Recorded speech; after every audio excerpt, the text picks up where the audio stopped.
This video, we're going to cover installing the electronics and battery and speaker into the LEGO Lightsaber. And first, we're going to get all of our wires stripped out so we can have them handy and ready for whenever we need to connect the different circuit boards together, and we won't have to worry about measuring those lengths.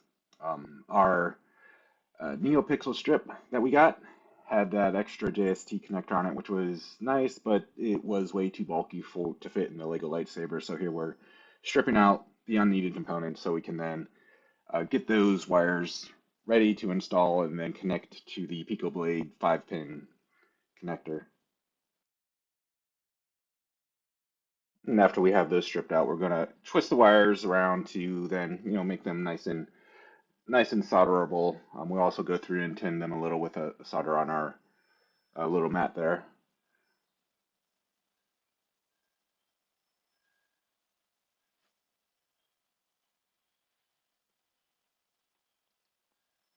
We have to bring in the extra arms because we're gonna use those to hold the NeoPixel strand and then this Pico blade together. So then we can look at our fritzing diagram to make sure we're connecting the right pins on the Pico blade to the right connectors on the NeoPixel there.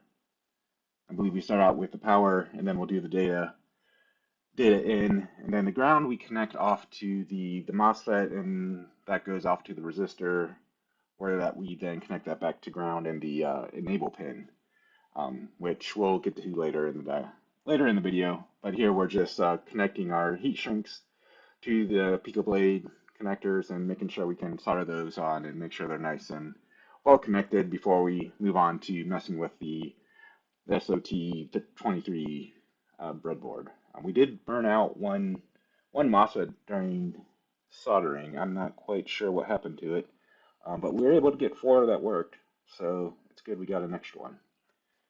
Here you can see we're just going through and connecting the right, I think it's the middle pin to the resistor, and then we have the heat shrink to go over the resistor, so it's nice and protected when we squish it into the end of the cable, end of the LEGO Lightsaber there. Now you can see we're soldering on the ground pin to the circuit board, which we're then going to connect up our little switch here. One of them goes off to pin 13, which we'll cover later, and then the other two, we have one from the Pico blade and then one from the circuit board there that we have to connect to the other side of the ground pin. And then now our switch works, and we're going to test it, make sure it turns all the lights on and off, and it does.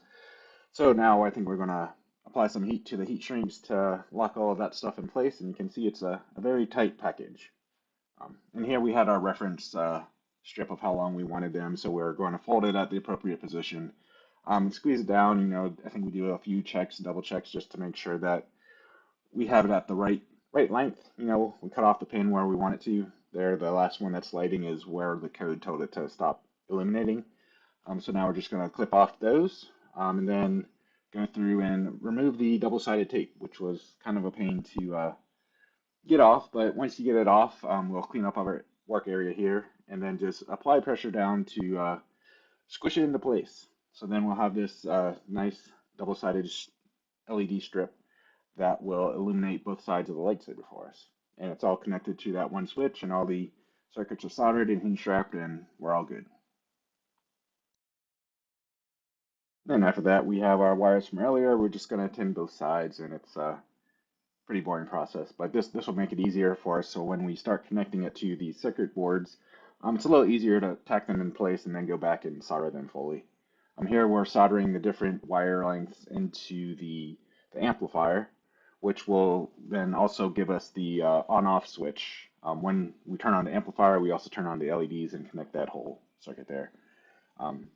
Like I said, we did this 3 different times, but after we do the amplifier there, we're going to switch over and do some of the accelerometers there. So they are over the serial port, so it's nice that we only have 2 data connectors and then the power and ground connectors.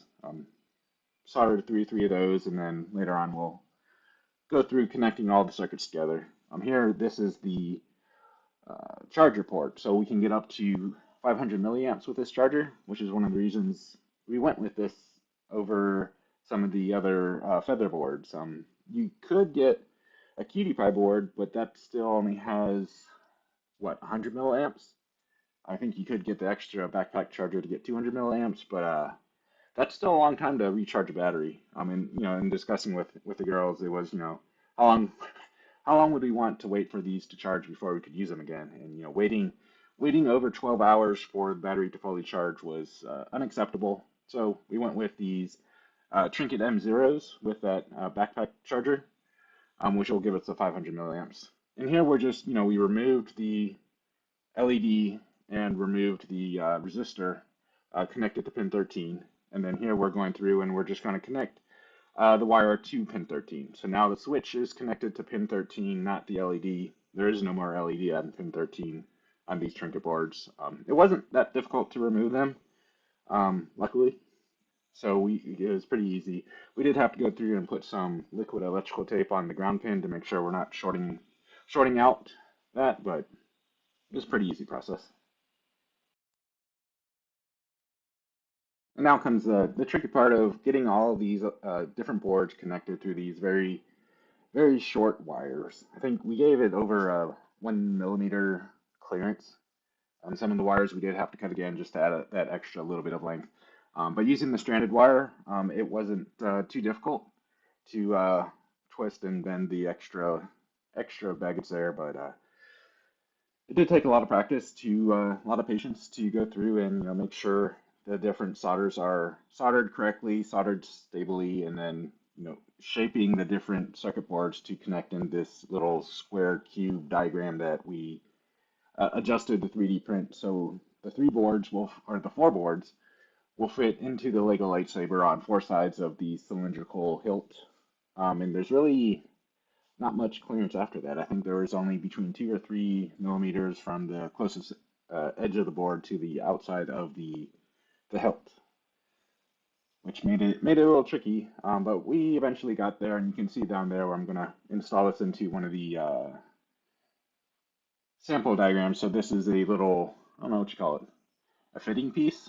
So we're trimming the backs of them so that we can then squish it into this sample hilt. So this is just the bottom where all the board should go in. And the reason we're fitting it in there is just to make sure our wire lengths are appropriate, that we can fit it in there. We don't have anything shorting out or disconnecting. Also, the junction point for all the power and grounds, we had to find a creative way to just solder all those together. So squishing all the boards in here, and then you can see I'm using the tweezers just to separate out the ground and the voltage junction points so that we can then wire them all together and then connect them to the Pico Blade connector to send the power and ground up to the top part of the lightsaber where the LED strips are. And here you can see we're going through and we're making a nice shiny junction point, making sure all the solder points are connected, all the wires are connected to one another for both the voltage and the ground, and then connecting the Pico Blade connectors up to them.